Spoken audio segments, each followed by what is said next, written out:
Hello, and welcome to Confessions of a Successful Leader, hosted by me, Andrew Tallents, the self-coaching expert. In each episode of the show, we hear the insightful confessions of a successful leader who wants to inspire others to live their professional and personal dreams. I am always keen to hear your feedback, particularly in relation to the kinds of leaders you would like me to invite onto the show in future. But for now, sit back, relax, and enjoy the rich insights from our special guest.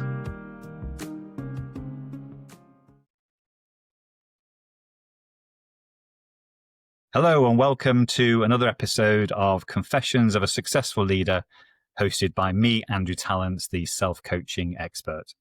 I'm delighted that Shered has joined me in the studio today. Welcome, Shered. Thank you, Andrew. Pleasure is all mine. Yeah, looking forward to hearing your story today. As you will know, and as the audience knows, we usually start just by getting to know our guest a little bit better. So just tell us a little bit about who you are and where your current focus is. So I'm working in corporate India, in Indian insurance industry chiefly, and I'm in Mumbai city and work in insurance sector. So I head one insurance organization and enjoying my work, serving community and increasing protection gap and making people socially secure by ensuring their assets and their lives. So it is very satisfying and I'm enjoying doing this. Super. And it's very normal for our guests, particularly CEOs and managing directors of organizations, to focus on their professional life, if you like. So just tell us a little bit about you personally when you're not working. What is it that you do? So when I'm not working, I'm watching television, spending time with my family, and I do anything and everything, whether it is on work, off work, which remains very satisfying because that is important. If you are satisfied doing whatever, spending time with family or uh, watching television, reading some magazine and so on, or working with your colleagues and developing some software, for example. If you are seeking pleasure doing that, I think you remain very productive at workplace and very, very positive minded and very connected with your family members, which I see often is missing. People are talking, interacting with family or with office colleagues, but their mind is elsewhere because they are either not able to seek pleasure or they are not able to connect deeply. So I put a lot of emphasis on whatever I'm doing, I should seek joy in doing that. So I'm spending a lot of time with my family members, reading and watching some television along with them. Super. And what is it you're currently reading at the moment, or what's the thing you've read most recently? So I read a lot business magazine. They're also business, but I see because in business magazines, often it discovers and reveals a lot of facts relating to business individuals. So, which is including their personal side. So I find a lot of merit in knowing more business leaders, how they are as a person. So more their overall personality traits. And then I try to see that how they are justifying them in building corporate side they are associated with. So I remain very inquisitive as a result while reading business magazines and about corporates and business leaders. So this inquisitiveness gets very fulfilled when I discover more them as a person. And the irony is we're going to discover more about you as a business leader in corporate life today in Mumbai. So that's going to be great. So let's take you back. What the audience loves to know is the background of our guests in terms of what happened to them during their early years. So just describe to us what it was like for you growing up and how that shaped your early leadership style. So my life early, because my father has been working as a chief of one of the American organizations and then was heading Southeast Asia market. So it was very familiar, the corporate culture, the global aspect of building business, intermingling with people from across continents. So that way, I was always hopeful that something similar probably I will be able to do or this is what I can do, because this is what I used to see most of my life as I grew up. And my mother, as a teacher, I got a lot of family values in terms of honesty, integrity, which I keep preaching and make people practice in my organization all through I have been associated with. Because if core values are intact, then it becomes very easy to build anything you want to, whether your personal relationships, or business revenues. So I only had one thing at the back of my mind, that I'll do, or I can do better in corporate side. And this is what I picked up from my father, and some very great values from my mother, and combination of that, where I am today, I am because of that. And it's interesting that you had two role models, both hardworking. I know teaching as a profession is obviously hardworking as well, and it sounds as though your father was also traveling a lot. So, in that kind of environment where you've got two parents that are extremely hardworking but setting that standard and those values, what was it you found most challenging in terms of gaining quality time with them during that time? Yeah, so it was a big challenge getting their time, because either they are traveling, and as I shared with you, this I realized that even if my father used to be back to India after his extensive travels, getting his time and then getting his mind share attention, I'm referring here, was not that easy. So I had to nudge him that you are physically present, so please think of me at the moment. And then it would make a lot of sense of us being together and spending some quality family time. So not that he was doing it deliberately, but because mind was too overoccupied with so many things going on. And my mother was a very good human, is a good human, and getting her time was not an issue, getting her mind share was not an issue. And this is the reason I pay a lot of respect, regards I have for her, because life understanding, life lessons, and these values, and then citing examples that how these values are not only relevant in personal life, but in whatever professional assignment you pick, would going to be instrumental and would remain fundamental. So my mother also used to support me getting mind share of my father when he used to be back. And then somehow we used to convert. It used to be relaxing for him. He used to feel very joyous seeing his family members around. So in that difficult way, we used to steer getting time of each other, and then being together and spending quality time, discussing about what he has done, what I have done in his absence, what I intend to do, and my mom together, and how she managed me in his absence. So it used to be a very fun conversation, and with my brother as well. So we used to make it a very fun, like discovering so many things relating to each other. From there, I picked up this trait of, keep discovering like a child, always remain hopeful, and be inquisitive, so that your learning process is always on. So some of these things I developed in me, in my style, from our family gatherings. And some people, not all people, but some people who go into leadership roles during their career have other influences around them. Sometimes it's a family friend, sometimes it's a professional that's associated with the family, sometimes it's a professional that's associated with the father or mother's work. What was it for you? What other role models existed for you as you were growing up as a teenager in particular, outside of the family? So outside family was some of our relatives, those who are doing very well, again in corporate side. Some of them, a few of them in Indian administrative services, very senior government services. So I took a lot of inspiration from them as well. And then external business leaders, business tycoons managing large Indian conglomerates.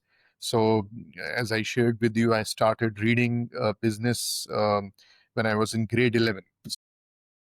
I was taught one thing: always be constructive, always be developmental. So wherever I used to see development in those leaders, whatever they used to develop and used to get featured in business dailies or business magazines, or my family members, those who are in Indian administrative services, whatever constructive they used to do, they used to discuss, and it used to be very inspiring for me. So that helped me a lot to seek inspiration from and remain very, very non-political, which further helped me as I stepped into my corporate career to remain only constructive and see merit in, even if it's a commotion kind of institution, to find what is meritorious there and then take it forward things from there. So, coming back to your point, I sought inspiration from my family members and business leaders outside who used to feature in public domain leading business dailies. And what I'm getting a sense of here is this constant curiosity and this thirst for knowledge around business being fed, obviously, by seeing your family members as well thrive in this environment. So, talk to us a little bit about your 20s, and you were moving into corporate life. What kind of a leader would you describe yourself as back then in your 20s? So in my 20s, I was very hopeful in the sense I used to think that it's very easy to reach to the top because I saw my father growing very fast in his career and many of my family members. So I used to think it's very easy. I'll step into my first job and then I'll start getting elevations, role elevations, larger roles. It happens, natural phenomena was my mindset. I never realized the kind of hard work. I thought that my father, if he's traveling, going to various other countries, it's fun for him. And he used to come back buying lots of branded clothing from across the globe, chocolates, and it used to look very simple and very desirous kind of a career or life for anyone for that matter. And so when I slowly started moving in to my corporate life from entry level job to middle management, so one thing started changing, which I missed in my early part, was that it's very hard work which is needed besides good values.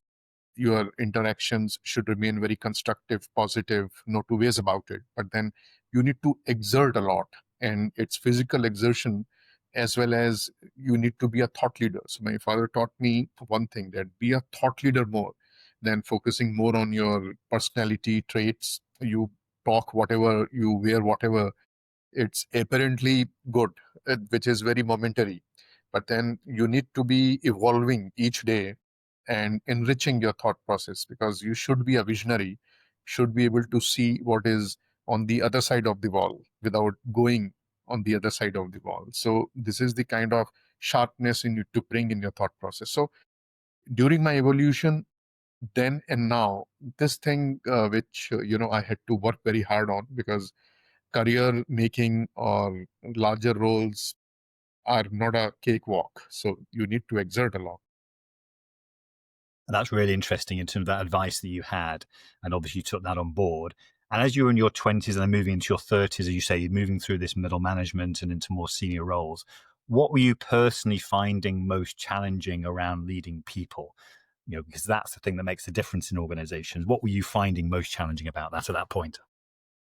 So there are variety of people. Initially, my approach to deal with everyone was same, whether one or two layers below, as well as my direct reports, or if you see gender diversity. And then I later realized that, as the adage goes, one size doesn't fit all. So I had to bring change in my communication, interaction levels, where to bring intensity in my communication, even if I have to express my displeasure on task not being accomplished by someone who is not so senior or by someone who is very junior. Intensity modulation, voice modulation, all these things I learned while dealing with people.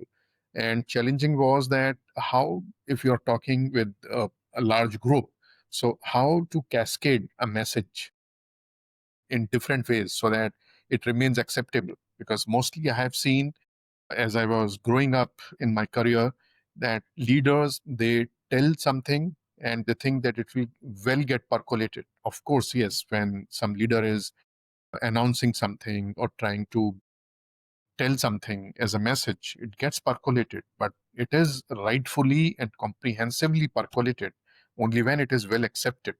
So, in making those people imbibing what I'm saying was a little challenge then, because I used to, in initial days, use same methodology because this is what I saw my supervisors at entry stage and so on. So I make it a point when I realized I started learning this trait. When you manage people, you need to manage their emotions. You need to understand them, that why they are able to do, or some of them are not able to do. Is it intention or their ability? If it is ability, give them a long rope, train them, enhance their understanding level, provide all supports in those areas. But if there is an intention issue, is it due to attitude, where there should be a strict no for such people to be part of if they are not agreeing to get done with their attitude. So understanding them and then cascading the message or assigning tasks, because every individual is very different. So that has helped me a lot. And I keep working very hard to become a people person more than just a leader. And leaders tend to do this in one of two ways. Either they learn on the job and they just work it out themselves by being with people and sometimes failing and then trying different things. And then some people are fortunate they've had a mentor or a coach or someone that's guiding them in terms of how they might want to lead people differently. What was it for you? So it was for me to be with people, because when I'm with them and be as a friend, many people say leader could be a boss or leader could be a friend. So I think leader is one where not who is followed by thousands of people. Leader is one where everyone around values what that person is thinking, or that what person, if even if is preaching or giving some directions. So people around cherish that individual, whether they see a boss in him or they see a friend in him. So so my approach to accomplish this piece was to be a friend, to be with people as a friend, and understand. This helped me to understand them better, because they used to open up faster. And when they open up, and if your heart is clean, even if something while they open up rubs you the wrong way, and you do not hold that to your heart against them, so they will start placing their trust in you. The moment you are a trusted individual or a trusted leader, so to say, they will be with you, and it will become very easy for them to understand if you are trying to make them do something, and you make them understand the logic behind, the rationale behind you're asking them to do or perform some task. It becomes very easy. So I used to be a friend while being with people, and till now I'm a friend more than a boss or a leader. I love that. And I've heard that before in some leaders, how they approach it. And that really leads on to a question which I'm sure our audience are wanting to know the answer to, that when you take that approach, which I believe is a good approach to take, how do you then deal with conflicts, conflict management, performance management issues when you are the boss or the leader, and yet you have that kind of relationship with your employees? So there is always conflict, and when there are two people together, there will always be a conflict, because it can't be a smooth journey each time. So conflict is always, it's like means to an end. So we set a goal for us, which could be, say, a vision we are setting, and then there is mission. So we have to collaborate with each other, and we have to then start performing our tasks to reach to our destination. So I'm from the day one, and we have grown up, all of us across the globe, a sibling rivalry, so to say, and likewise, it is existing. It prevails amongst employees, peer to peer, senior, junior, and so on. So it's very easy that if there is a conflict, either person A between two people, person A, person B. So person B is able to convince A, or A if is able to convince B, very good. Conflict gets resolved. But tricky situation is where B is not accepting A's mindset, or A is not accepting viewpoint of B, and they are not able to convince each other. So I have come across many such situations where, irrespective of hierarchy, irrespective of the gravity of the matter, I try to intervene as needed, because I do not want conflict to get into any kind of a political situation in the organization, which I'm most allergic to.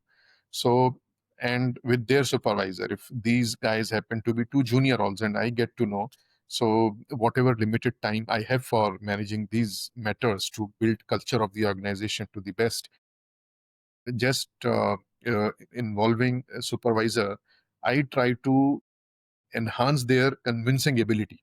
At times, I have seen while resolving such conflicts, both parties agree to viewpoint of both of them. So it becomes different kind of a conflicting situation then, that confusion rather. What to do now? I am okay the way you want. Other person says now I am also okay the way you want. And then confusion is then which approach to adopt. So we leave it to them that now again you both decide whether you want to adopt this route, and then you would like to take a diversion to mirror viewpoint of A and reach to same destination in most collaborated and constructive manner together. Because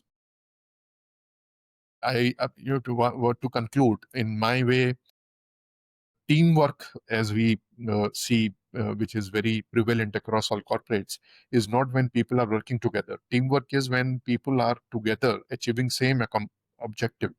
So if same destination you are reaching, at times we will see that one person has taken a different route, but till they are with each other with sincere approach wholeheartedly, and even if at some stage they find themselves at different points, but they are very sure that they have to reach to this destination together, so then it's a great teamwork.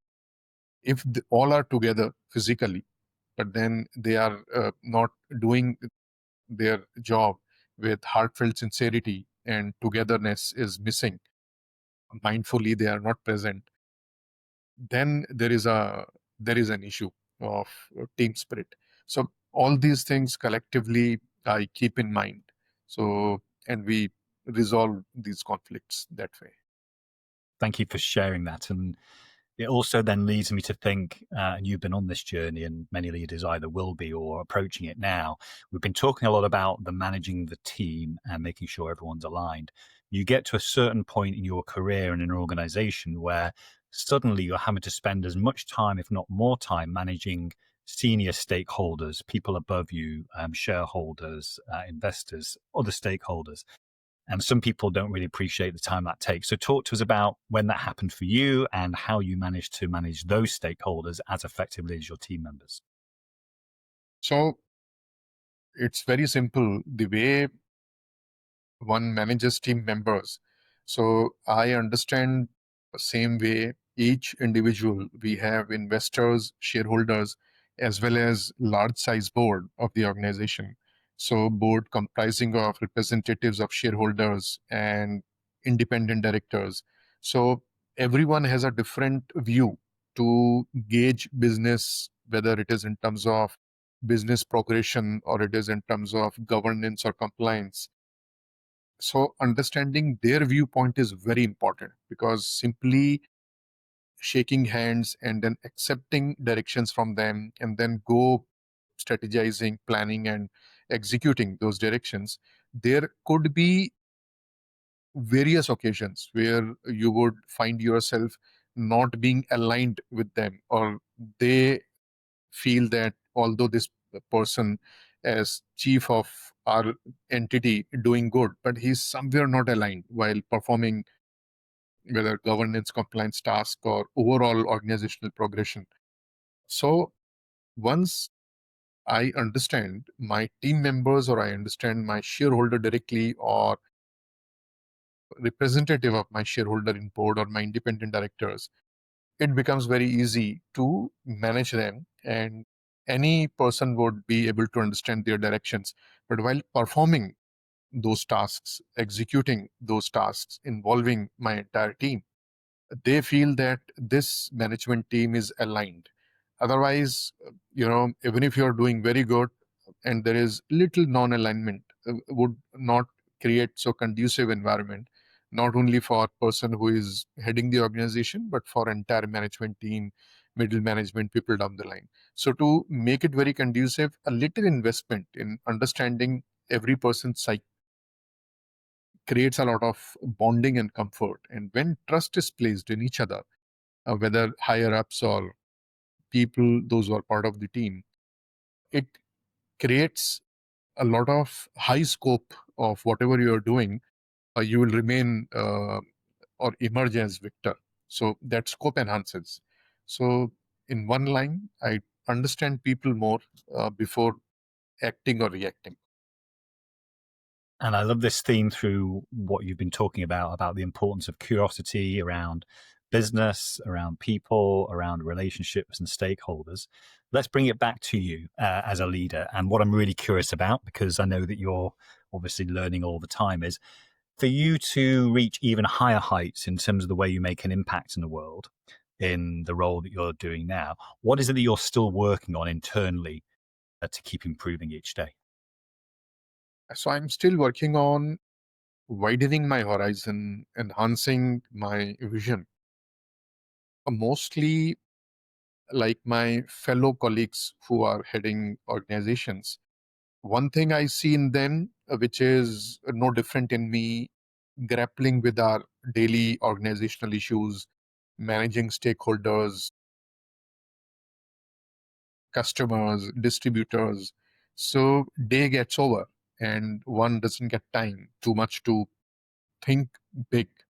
So what I have started doing is that I take 30 minutes out, because when I want to see that what I am doing, there needs to be a purpose. My purpose is not only managing stakeholders or managing organization. My purpose is that, am I contributing to the progression of my nation? So what is the revenue that I'm generating in my organization is being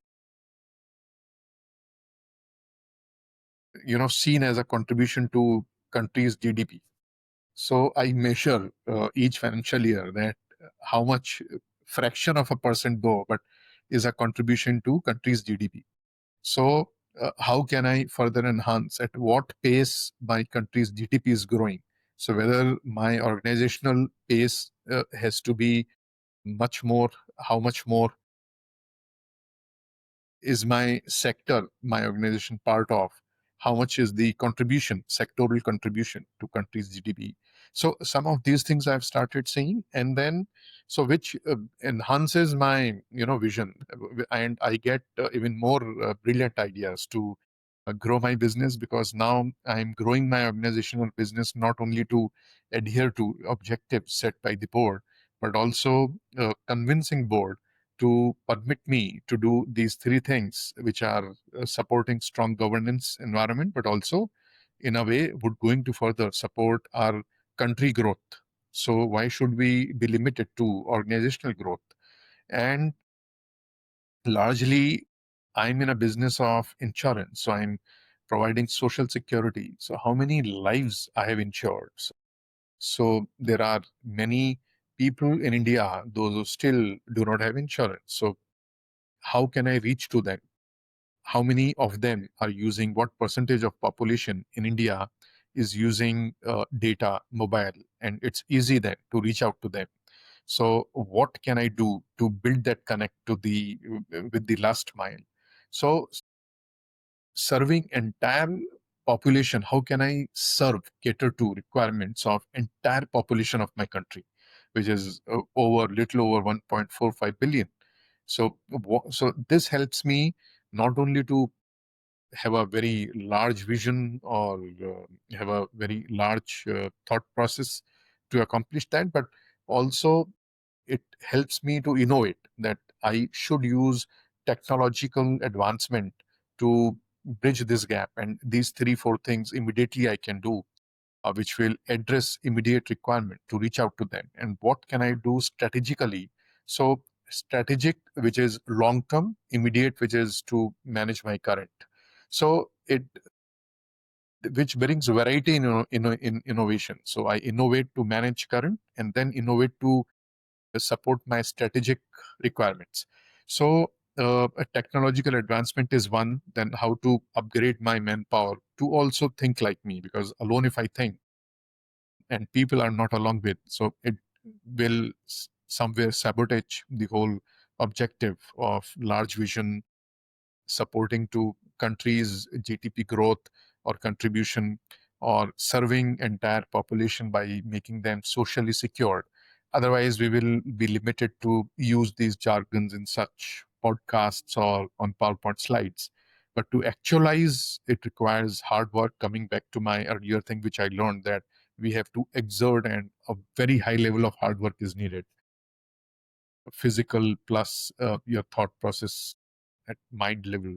So some of these things, I'm still, and I think it's ever evolving, and I'll continue to work on these things. Super. Shered, I have time for 2 more questions. The first question, and it relates to your point about contribution to Indian GDP. What do you think our generation can learn from the teenagers and 20-somethings that are joining the corporate workplace now?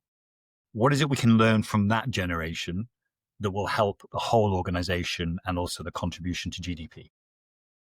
So the young generation currently today is very, very well informed, unlike our generation, because of social media, technology, which is at its peak.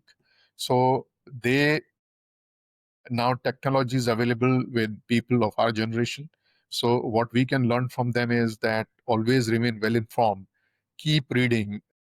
Like, I am curious, I do not find so many people too inquisitive about, they're happy with whatever they are doing. But learn a lot, because anyone today I interact with who is 21 years old knows as much as I know. Other than my core business, in terms of basic intelligence, they are very, very up to the level. So this is something where we need to pace up. Otherwise, this generation will be left behind, and this generation will be far, far ahead. So we need to leave a beautiful legacy for them, where they thrive, where they enjoy. Because if they join our organization and they find that people here are no good, and they are still so old, and actually they are obsolete. So we need not let them think that we are obsolete, and we need to match up with their pace in terms of gaining information, learning, and importantly, understanding those things which we are learning. It should not remain just for visual satisfaction, that I have seen something or I have read something. Understanding is also equally important. So which I am seeing in young generation uh, adapting very fast. Thank you for sharing that. And the final question from me is, over the next few years, let's assume, this might not happen, but let's assume that you get a little bit more time for you. What comes to mind in terms of either one skill, one hobby, something that you can learn that you can do yourself that's for yourself rather than from business and GDP, that you would maybe like to learn? I would like painting, because that whenever in an unorganized manner I currently do, it gives a feeling of imagination. You can imagine anything in the world. So it is very soothing, very relaxing. It is equal to meditation when I do. It makes me feel very good. So I would want to become a little more perfect while I do painting in future. And I'm really interested now, and you got me curious. I've got a similar kind of goal in that sense. What kind of things would you paint, do you think? I'll paint grass, village, things which are not close to me, which one can imagine only. So make them even brighter. And you will be able to relate with everything in the world. So some of those things which you are not privy to, have been deprived of, I would like to paint. And I have got one more question because it's come to mind. I'm enjoying speaking to you so much. You've spoken so much about the family influence around you and your father and your mother and all the family members.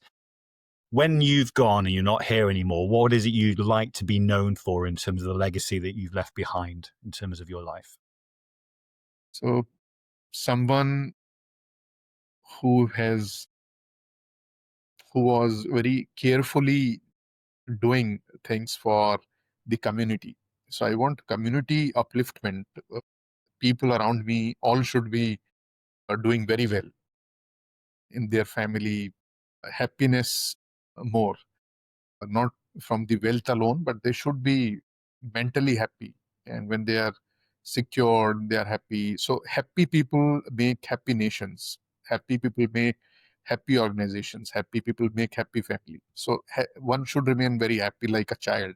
Any child you see is always very happy. Absolutely. And on that point, Shered, it's been lovely to hear your journey. I've been really struck by the importance of family foundation, the curiosity that you have for life, the amount of effort and time that you put into relationships, and this wider vision of being in service of those outside the organization in terms of the wider community and also of the country. So, and the world indeed. So, Shered, I really appreciate you sharing your story today. And thanks again for being on the show. Thank you so much. Pleasure is all mine. And my best wishes to you and to everyone. Thank you so much. I hope you enjoyed this episode of Confessions of a Successful Leader. You can access all previous episodes of the show at confessionsofaSuccessfulLeader.com. If you are interested in finding out more about conscious leadership and self-coaching, just type in Andrew Talents into LinkedIn or your favorite browser, and you'll find my contact details and all the content that you need. Until next time, don't forget to stay present, curious, and above all, conscious.